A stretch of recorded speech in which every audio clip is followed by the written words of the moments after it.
নমস্কার।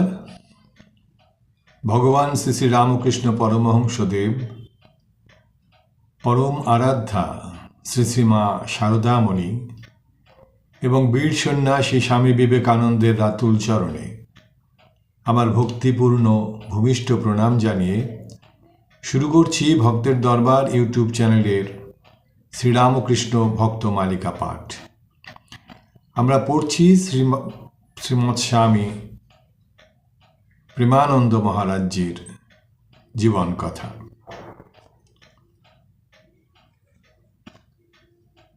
মঠে সমাগতদের সেবার জন্যে প্রেমানন্দের হৃদয়ের দ্বার ও ঠাকুর ভাণ্ডারের অর্গল সর্বদাই উন্মুক্ত থাকিত। সকলেই যে ভক্ত হিসাবে আসিতেন তাহা নহে, কেহ হয়তো মঠের মুক্ত বায়ু সেবনে আগমন করিতেন, কেহ হয়তো বা ঔৎসুক্য মিটাইতে আসিতেন। যিনি যেভাবেই আসুন না কেন, প্রেমানন্দের মিষ্ট আলাপন ও ব্যবহারে মুগ্ধ হইয়া বারংবার যাতায়াত আরম্ভ করিতেন। অনেক সময় হয়তো মঠের প্রসাদ বিতরণের সময় অতীত হওয়ার পরে কেহ আসিয়া উপস্থিত হইতেন। অতীত প্রৌঢ় প্রেমানন্দজি কাহাকেও কিছু না বলিয়া নিজেই অভ্যাগতদের আহার আদির জন্য রন্ধনশালার দিকে অগ্রসর হইতেন। দেখিতে পাইয়া অপর কেহ সাহায্যার্থ আসিলে আশীর্বাদ করিয়া বলিতেন, দেখো, গৃহস্থদের অনেক কাজ করতে হয়, সব সময় কি তাদের সময় মতো আসা সম্ভব? আমরা তাদের জন্য কি আর করতে পারি? একটুখানি তাদের সেবা বই তো নয়, তাতে আমাদের হয়তো শারীরিক একটু কষ্ট। ঠাকুরের কৃপায় এখানে তো কিছুর অভাব নেই, আমরা কি তার সন্তানদের সেসব দিয়ে ধন্য হব না? রোগশয্যায় শায়িত থাকিয়াও তিনি ভক্ত সেবার জন্য ব্যাকুল হইয়া পড়িতেন। অসুখ বৃদ্ধির আশঙ্কায় কেহ সাবধান বাণী শুনাইতে গেলে বলিতেন, এ আমার স্বভাব, ভক্তদের সেবা ও ঈশ্বরের পূজা এক জিনিস। দেহত্যাগের দিন দুই পূর্বে মঠের জনৈক সেবককে ডাকিয়া বড়ই আকুল কণ্ঠে বলিলেন, তুমি একটি কাজ করতে পারো? সেবক সাগ্রহে উত্তর দিলেন, বলুন, কি করতে হবে? প্রেমানন্দ বলিলেন, ভক্তদের সেবা করতে পারবে? খুব পারব। প্রেমানন্দ আবার আবেগ ভরে বলিলেন, এটা কিন্তু ভুলো না, ঠাকুরের প্রসাদ পাইলে ভক্তদের পরম কল্যাণ হইবে, ইহাই ছিল তাহার সুদৃঢ় বিশ্বাস। আর বলিতেন, একবার যখন পুণ্যস্থানে ঠাকুরের স্থানে এসেছে তখন দুটো ভালো কথা শুনে যাক। বস্তুত বাবুরাম মহারাজের নিকট যাহারা আসিতেন তাহারা দেহ ও মনের ক্ষুধা মিটাইয়াই গৃহে ফিরিতেন এবং সেই অমৃতের লোভে পুনঃ তাদের চরণ মঠাভিমুখে ধাবিত হইত। বয়স্ক ভক্তদের সহিত কলেজের ছাত্ররাও তাহার নিকট আসিত এবং তিনি অকাতরে তাহার সময় ও জ্ঞান তাহাদের সেবায় ঢালিয়া দিতেন। এইরূপে কত যুবকই না তাহার উদ্দীপনায় সন্ন্যাস অবলম্বনপূর্বক তাহারই অনুসৃত পথে চলিতে দৃঢ়পণ হইয়াছে। প্রেমানন্দের অধিকতর পরিচয় লাভের জন্য অতঃপর তাহার চরিত্রের আরও কয়েকটি দিকে দৃষ্টি নিক্ষেপ করিলে মন্দ হইবে না। শ্রীরামকৃষ্ণের উদার ভাব এবং বাবুরামের পূর্ব সংস্কারের সংঘর্ষে অনেক ক্ষেত্রে চকিতে এক অপূর্ব আলোক বিচ্ছুরিত হইয়া সকলকে মুগ্ধ করিত। পুরীতে বাসকালে একদিন বাবুরাম মহারাজ দেখিলেন মন্দিরের সম্মুখেই খ্রিস্টান প্রচারকেরা যিশুর মহিমা প্রকাশ করিতেছেন। অমনি তাহার জাতিগত সংস্কার সহসা ক্ষুধিত হইয়া বাধা দানে অগ্রসর হইল। তিনি সত্রিমণ্ডলীর পাশে দাঁড়াইয়া উচ্চস্বরে চিৎকার করিয়া বলিয়া উঠিলেন, হরি বল, হরি বল, হরি বল। সঙ্গে সঙ্গে শত শত নরনারীর কণ্ঠে নিনাদিত হইল, হরি বল, হরি বল। সভা ভাঙিয়া গেল। পাণ্ডারা বাবুরামকে ধন্যবাদ দিয়া বলিল, আমরা এতদিন ভয়েই কিছু করতে পারিনি। প্রেমানন্দের ভাগ্যে কিন্তু আসিল বিজয়োল্লাসের পরিবর্তে গভীর বিষাদ। রাত্রে তিনি স্বপ্ন দেখিলেন, ঠাকুর তাহার দর্শন দিয়া বলিতেছেন, হ্যাঁ রে, ওদের সভা ভেঙে দিলি কেন? ওরা তো আমার নাম, আমার কথাই প্রচার করছিল। কাল ভোরে গিয়েই ক্ষমা চাইবি ওদের কাছে। বাবুরাম প্রত্যুষে উঠিয়ায় শশব্যস্তে অন্বেষণে নির্গত হইলেন এবং বহু কষ্টে খ্রিস্টান প্রচারকদের বাটির সন্ধান পাইয়া ক্ষমা চাহিয়া আসিলেন। তিনি মাছ খাইতেন না। দীর্ঘকালের সংস্কার সূক্ষ্ম ঘৃণারূপেই হয়তো হৃদয়ে লুক্কায়িত ছিল। বাহিরে উহা ভর্ৎসনা ও সমালোচনার আকারে মাঝে মাঝে অভিব্যক্ত হইত। একদিন রাত্রে স্বপ্নে দেখিলেন ঠাকুর বলিতেছেন, তুই মাছ খাস নে বলে কি মনে করিস, তোর সব হয়ে গেছে? নিদ্রাভঙ্গের সঙ্গে সঙ্গে তিনি উঠিয়া মাছের আঁশ বাটি জিহ্বায় ঠাকাইলেন, আর অতঃপর ভর্ৎসনাদি না করিয়া বলিতেন, যাদের ইচ্ছা তারা মাছ খাবে। নিজে নিরামিষাশী হইলেও তিনি প্রসাদী মাছ জিহ্বায় স্পর্শ করাইতেন। একদিন কিন্তু তাহাকে প্রসাদী মৎস্য ভক্ষণ করিতে হইয়াছিল। স্বামী শারদানন্দ ও প্রেমানন্দ সেদিন পাশাপাশি বসিয়া খাইতেছেন। শারদানন্দের পাতে মাছের মুড়ো পরিবেশিত হইলে তিনি হঠাৎ সবটাই প্রেমানন্দের পাতে তুলিয়া দিলেন। প্রেমানন্দ কি করো বলিয়া আপত্তি জানাইলেও শারদানন্দ বিরত হইলেন না এবং প্রেমানন্দ প্রসাদ বিবেচনায় উহা আর পরিত্যাগ করিতে পারিলেন না।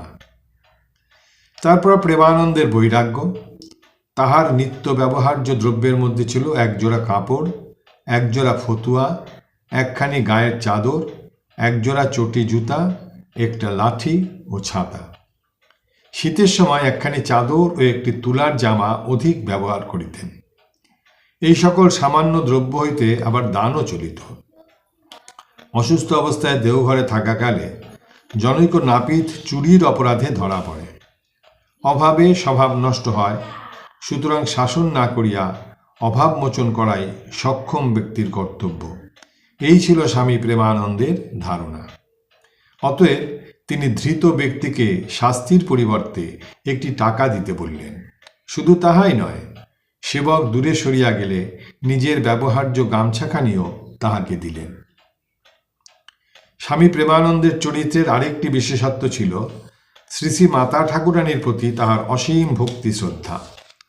মায়ের আদেশ ভিন্ন তিনি কোনো বিশেষ কার্যে অগ্রসর হইতেন না এবং মায়ের আদেশে সমত পরিত্যাগ করিতে সর্বদা প্রস্তুত থাকিতেন।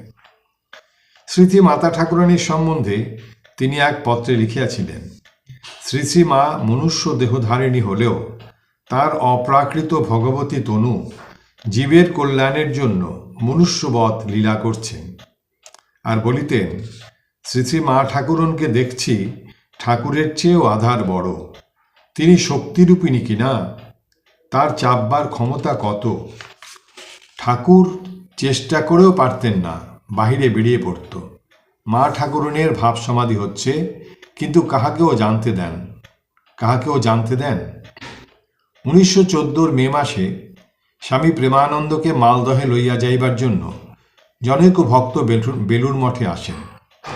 তাহার আগ্রহে তিনি যাইতে সম্মত হন, কিন্তু বলেন যে ব্যক্তিগত সম্মতি থাকিলেও যাবার পূর্বে শ্রী শ্রী মাতা ঠাকুরানীর অনুমতি লইতে হইবে। তদনুসারে ভক্তসহ কলিকাতায় উদ্বোধন বাটিতে উপস্থিত হইয়া প্রেমানন্দ মাতৃচরণে সমস্ত নিবেদন করিলেন। স্নেহময়ী মা যখন শুনিলেন বাবুরামের শরীর তত ভালো নহে, উৎসব স্থানের পথ দীর্ঘ ও দুর্গম, আর উৎসবে অনিয়মাদি হইবে, তখন বলিলেন, তবে গরমের মধ্যে এত দূর নাইবা গেলে। বাবুরাম অবনত মস্তকে আদেশ মানিয়া লইলেন। এদিকে ভক্ত তো শুনিয়া আকাশ হইতে পড়িলেন। এই অল্পক্ষণ পূর্বে যাত্রার সমস্ত আয়োজন প্রায় ঠিক হইয়া গিয়াছে, আর এখন এই। তিনিও তৎক্ষণাৎ মাতৃসকাশে উপস্থিত হইয়া বুঝাইয়া দিলেন যে মালদহ তেমন দূর নহে, আর যাতায়াত ও অবস্থানের সর্বপ্রকার সুবন্দোবস্ত হইবে। বিশেষত প্রেমানন্দ মহারাজ না গেলে ভক্তদের প্রাণে দারুণ আঘাত লাগিবে। সব শুনিয়া মা পুনর্বার বাবুরামকে ডাকাইয়া বলিলেন, হ্যাঁ বাবুরাম, এরা এত করে বলছে, তবে কি তুমি যাবে? মাতৃভক্ত উত্তর দিলেন, আমি কি জানি মা, যা আদেশ করবেন তাই করব। অবশেষে মা বলিলেন, যাও একবার এসো গে, তবে বেশি দিন থেকো না। অমনি আবার যাওয়া স্থির হইয়া গেল। এই আত্মসমর্পণের ভাব অন্য প্রকারেও তাহার জীবনে প্রকটিত হইত। মঠে তিনি বাস করিতেন, শ্রী শ্রী ঠাকুরেরই নির্দেশে। তাহার আদেশ ভিন্ন কিছুই করিবার উপায় ছিল না। সেই আদেশ শুধু হৃদয়েই সূক্ষ্ম অনুভূতি রূপে নামিয়া আসিত না, স্থল বিশেষে নির্দেশ দিবার জন্য বিগ্রহ ধারণ করিয়া ঠাকুর সম্মুখে উপস্থিত হইতেন। একবার মঠ পরিচালন সম্বন্ধে গুরুভ্রাতাদের সহিত মতান্তর হওয়ায় তিনি অন্যত্র গমনের সংকল্প লইয়া মঠের ফটকের দিকে অগ্রসর হইলেন। সঙ্গে মাত্র পরিধেয় বস্ত্র, গামছা আর একখণ্ড কাপড়। কিন্তু যেই ফটক পার হইয়া পা বাড়াইবেন, অমনি দেখিলেন ঠাকুর তাহার স্কন্ধস্থিত গামছা ধরিয়া আকর্ষণপূর্বক বলিতেছেন, যাচ্ছ কোথায় চাঁদ? আমায় ফেলে যাবে কোথায়? স্বামী প্রেমানন্দের অনির্দিষ্ট পথের যাত্রা সেখানেই সমাপ্ত হইল। তাহার জীবনের অধিকাংশ সময়ই মঠে অতিবাহিত হইলেও সাধু জনচিত তীর্থ দর্শন মানুষে তিনি মধ্যে মধ্যে বাহিরে যাইতেন, ইহার আভাস আমরা পূর্বেই দিয়াছি। আচার্য বিবেকানন্দের দেহত্যাগের পর কয়েক বৎসর মঠে কাটাইয়া তিনি 1906 খ্রিস্টাব্দে পুরীধামে যান। 1910 খ্রিস্টাব্দে স্বামী তুরীয়ানন্দ, শিবানন্দ এবং অপর কয়েকজন সাধু ব্রহ্মচারীর সহিত তিনি অমরনাথ দর্শনে যাত্রা করেন। তাহারা বেলুড় মঠ হইতে রাওয়ালপিন্ডি হইয়া কাশ্মীরে যান। অতঃপর অমরনাথ দর্শনান্তে প্রায় 3 মাস কাশ্মীরে থাকিয়া শ্রীনগরাদি দ্রব্যষ্ট স্থানগুলি দেখেন। কাশ্মীর হইতে তুরীয়ানন্দ সিমলায় যান এবং প্রেমানন্দ ও শিবানন্দ 14-15 দিন কঙ্খলে থাকিয়া সেপ্টেম্বর মাসের শেষে কাশীধামে উপস্থিত হন। তথায় কিছুদিন অতিবাহিত করিয়া তাহারা বেলুড়ে ফিরিয়া আসেন। 1914 খ্রিস্টাব্দে তাহাকে পুনর্বার কাশীধামে যাইতে হয়। 1913 খ্রিস্টাব্দে দুর্গা পূজার পূর্বে স্বামী ব্রহ্মানন্দ তথায় গিয়াছিলেন। তিনি পরবৎসর অক্টোবর মাস পর্যন্ত মঠে প্রত্যাবর্তন না করায় মঠবাসীরা তাহার অভাব তীব্রভাবে অনুভব করিতে লাগিলেন। অতএব তাহাকে আনিবার জন্য স্বামী প্রেমানন্দ ব্যস্ত সমস্ত হইয়া কাশীতে উপস্থিত হইলেন। মহারাজ কিন্তু তখনই মঠাভিমুখে যাত্রা করিলেন না, তিনি বরং প্রয়াগে চলিয়া গেলেন। অগত্যা প্রেমানন্দজিও তাহার অনুসরণ করিলেন। সেখানে 3 দিন কাটিয়া গেলেও মহারাজের বেলুড়ে আসিবার কোনো লক্ষণ না দেখিয়া প্রেমানন্দ আর নীরব থাকিতে পারিলেন না। 4র্থ দিবসে তাহাকে সাষ্টাঙ্গ প্রণাম করিয়া বলিলেন, মহারাজ, তোমায় মঠে যেতেই হবে। বয়োজ্যেষ্ঠ ভ্রাতার এবং প্রকার বিনয় ও কাতরোক্তিতে অপ্রস্তুত হইয়া ব্রহ্মানন্দ শশব্যস্তে চেয়ার ছাড়িয়া উঠিয়া বলিলেন, ও কি বাবুরামদা, ও কি, ওঠো ওঠো। বাবুরাম মহারাজ তদবস্থ থাকিয়াই পুনর্বার আকুল আবেদন জানাইলেন। অবশেষে ব্রহ্মানন্দজিকে বলিতে হইল, বাবুরামদা, ওঠো ওঠো, আমি যাব। পরদিনই সকলে মঠে রওনা হইলেন। এখানে পাই অনুপম গুরুভ্রাতৃপ্রেম আর ততোধিক অতুলনীয় অধ্যক্ষের প্রতি আনুগত্য। রামকৃষ্ণ সঙ্গের ইহাই ভিত্তিভূমি। পরবৎসর প্রেমানন্দজি নীলাচলে যাইয়া কয়েক মাস মহারাজের সহিত কাটাইয়াছিলেন। 1916 খ্রিস্টাব্দের শেষে তিনি শেষবারের মতো কাশীধামে গমন করেন এবং 1917 খ্রিস্টাব্দের প্রারম্ভে বেলুড় মঠে ফিরিয়া আসেন। এতদ্ব্যতীত মঠ জীবনের প্রারম্ভে কোনো এক সময় তিনি স্বীয় জননীকে লইয়া রামেশ্বরাদি তীর্থ দর্শন করিয়া আসিয়াছিলেন। এইভাবে তিনি ভারতের প্রধান তীর্থগুলির প্রায় সমস্তই দর্শনপূর্বক স্বয়ং তৃপ্তিলাভ করিয়াছিলেন এবং স্বীয় সাধুত্বের সংস্পর্শে তাহাদেরও তীর্থত্ব সম্পাদন করিয়াছিলেন। তীর্থভ্রমণের সঙ্গে সঙ্গে তিনি শ্রী শ্রী ঠাকুরের বাণীও প্রচার করিতেন। প্রথম উহা ঘটনাচক্রে সকলের, এমনকি তাহার নিজের অজ্ঞাতসারেই হইয়া যাইত।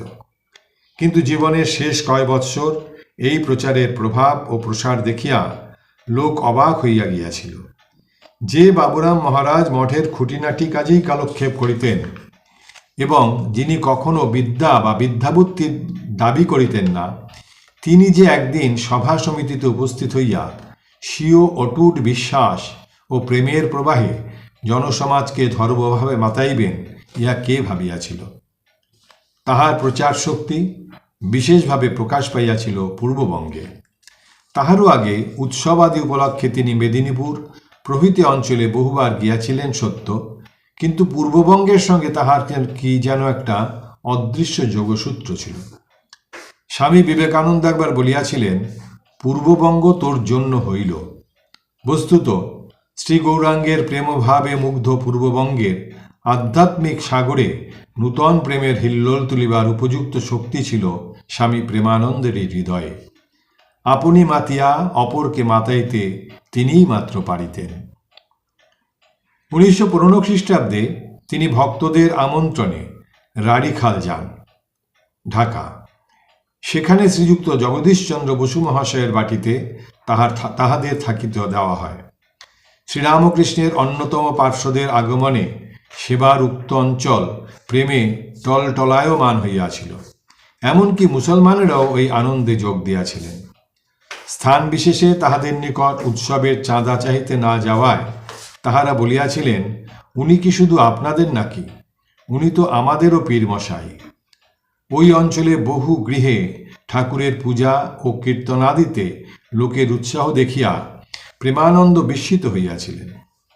উৎসবে তিনি বক্তৃতাদিও করিয়াছিলেন। দুঃখের বিষয় এই যে উৎসবান্তে কলিকাতা ফিরিয়া তাহার কলেরা হয় এবং প্রাণ সংশয় উপস্থিত হয়।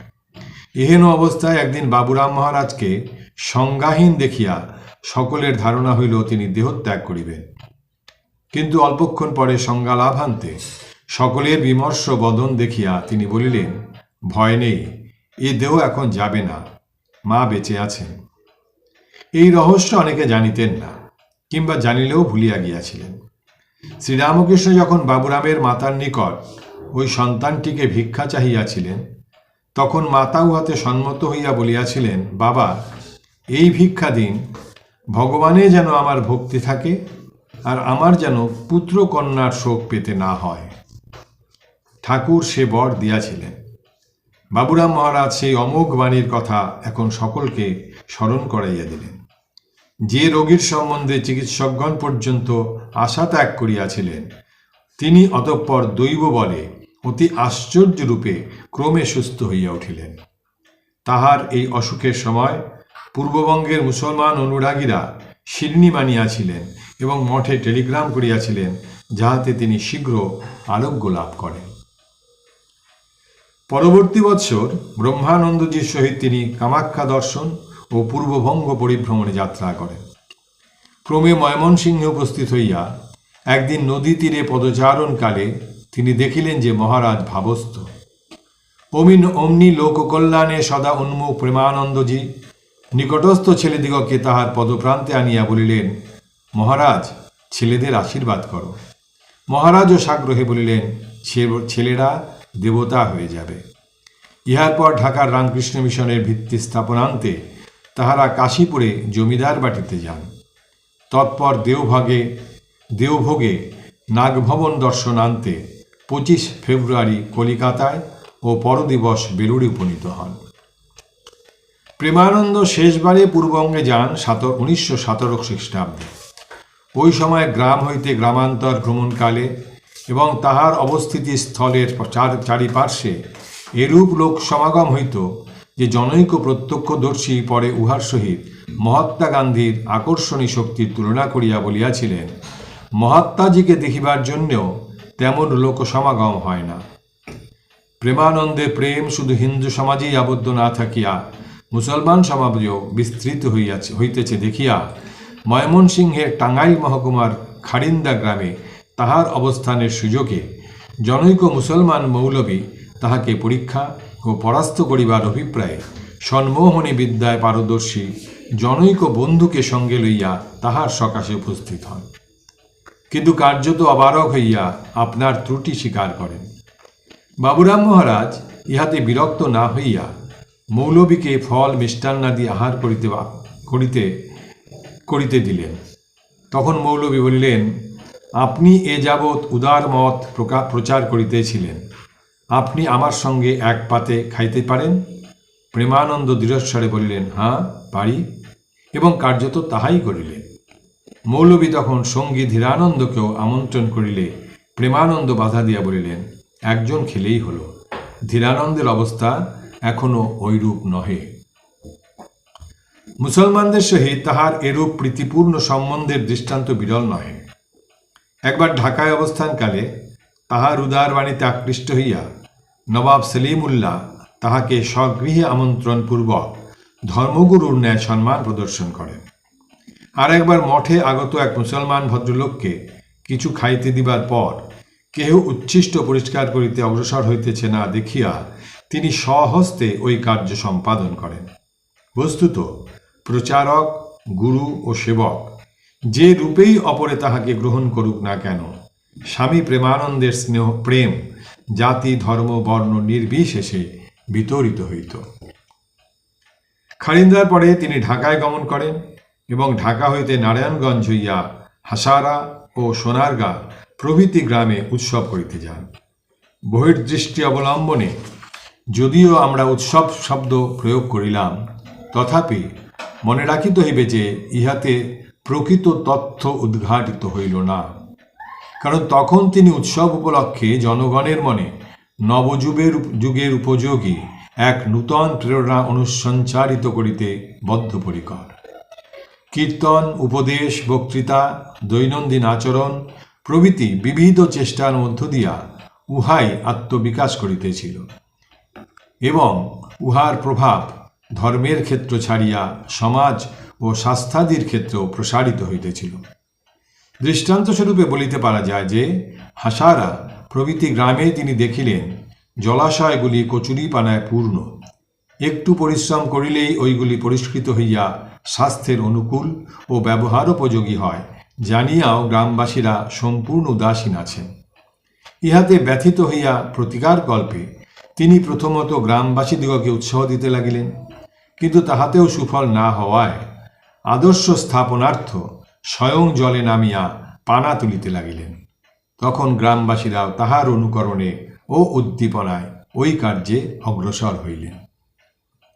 এই সুদীর্ঘ ভ্রমণ ও অস্বাস্থ্যকর পরিবেশের মধ্যে কঠোর পরিশ্রমের ফলে স্বামী প্রেমানন্দ কালাজ্বরগ্রস্ত হইলেন। কলিকাতায় আগমনান্তে চিকিৎসার ফলে রোগের কিঞ্চিত উপশম হইলে বায়ু পরিবর্তনের জন্য তাহাকে বৈদ্যনাথ ধামে লইয়া যাওয়া হইল। সেখানে প্রথম বেশ উপকার দেখা গেল, কিন্তু দুর্ভাগ্যক্রমে তখন পৃথিবীর সর্বত্র ইনফ্লুয়েঞ্জা ব্যাধি মহামারী রূপে প্রসারিত হইয়া ক্রমে বৈদ্যনাথে উপস্থিত হইল এবং তাহার দেহ উহা সংক্রমিত হইয়া জীবন সংশয়াপন্ন করিল। সংবাদ পাইয়া স্বামী শিবানন্দ অবিলম্বে মঠ হইতে তথায় গেলেন এবং তাহাকে কলিকাতায় লইয়া আসিলেন। কলিকাতায় যখন আসিলেন, রোগ তখন প্রতিকারের অতীত। অতএব সুচিকিৎসা সত্ত্বেও ফিরিয়া আসার চতুর্থ দিবসেই তিনি স্বধামে প্রস্থান করিলেন। 30 জুলাই মঙ্গলবার বিকেল 4:15, 1918 খ্রিস্টাব্দ। সেই দিন সকাল হইতে সাধুরা নাম কীর্তন করিতেছিলেন। স্বামী ব্রহ্মানন্দ বিমর্ষভাবে ঘর বাহির করিতে লাগিলেন। একবার ভিতরে যাইয়া প্রেমানন্দকে বলিলেন, ঠাকুরের কথা বেশ মনে পড়ছে তো? তাহলে আমাদেরও ভরসা হয়। ঠাকুরের মানসপুত্র রাখালের মনে কখনো এমনকি মরণকালেও বিস্মরণ উপস্থিত হইতে পারে না, বাবুরামেরও নহে। ইহা জানিয়াও ব্রহ্মানন্দ বর্তমান জড়সভ্যতার দিনে প্রমাণ স্থাপনের জন্য এবং সমবেত সাধু ও ভক্তদের মনে শ্রদ্ধা জন্মাইবার জন্যই সম্ভবত ঐরূপ প্রশ্ন করিয়া থাকিবেন। সেজন্য উহা হৃদয়ঙ্গম করিয়াই যেন বাবুরামও একগাল হাসিয়া ঘাড় নাড়িলেন আর ক্ষীণস্বরে বলিলেন, কৃপা কৃপা কৃপা। এই বলিয়া ঠাকুরের ছবির দিকে তাকাইয়া রহিলেন, কিন্তু বড়ই গম্ভীর। মহাসমাধির পূর্বে একদিন তিনি স্বামী শারদানন্দকে অন্যমনস্কভাবে বলিয়াছিলেন, চাঁপা ফুলের মতো রং কাপড় পরতে ইচ্ছা করে, আর বেলফুলের মতো ধবধবে অন্ন খেতে ইচ্ছা করে। শুনিয়া এক পরিপক্ক বুদ্ধি ব্রাহ্মণ চিন্তা করিয়াছিলেন, আমরা গৃহস্থ, অত সব জোগাড় কি করে করব? তিনি কি করিয়া জানিবেন যে লাদিনী শক্তি হইতে বিচ্ছুরিত হইয়া যে মূর্তি মর্তধামে ভগবৎ কার্য সাধনের জন্য এতকাল নিয়োজিত ছিলেন, আজ তিনি স্বরূপে লীন হইতে চাহেন। বাবুরাম মহারাজ এই দৈব ভাষায় তারই পূর্বাভাস দিলেন মাত্র। প্রেমানন্দ স্বামী প্রেমের হাট ভাঙিয়া চলিয়া গেলেন। নিদারুণ সংবাদ চারিদিকে বিস্তৃত হইয়া সকলের মনে মর্মান্তিক আঘাত প্রদান করিল। পূজনীয় মাস্টার মহাশয় শুনিয়া বলিলেন, ঠাকুরের প্রেমের দিকটা চলে গেল। শ্রী শ্রী মাতা ঠাকুরানী অশ্রু বিসর্জন করিতে করিতে বললেন, মঠের শক্তি, ভক্তি, যুক্তি সব আমার বাবুরামের রূপ ধরে মঠের গঙ্গাতীর আলো করে বেড়াত। হায়, ঠাকুর তাকেও নিয়ে গেলেন। বাবুরাম মহারাজের জীবন কাহিনী এখানেই শেষ হল। জননীং শারদাং দেবীং রামকৃষ্ণং জগদ্গুরুং পাদপদ্মে তয় শ্রিত্বা প্রণমামি মুহুর্মুহুঃ।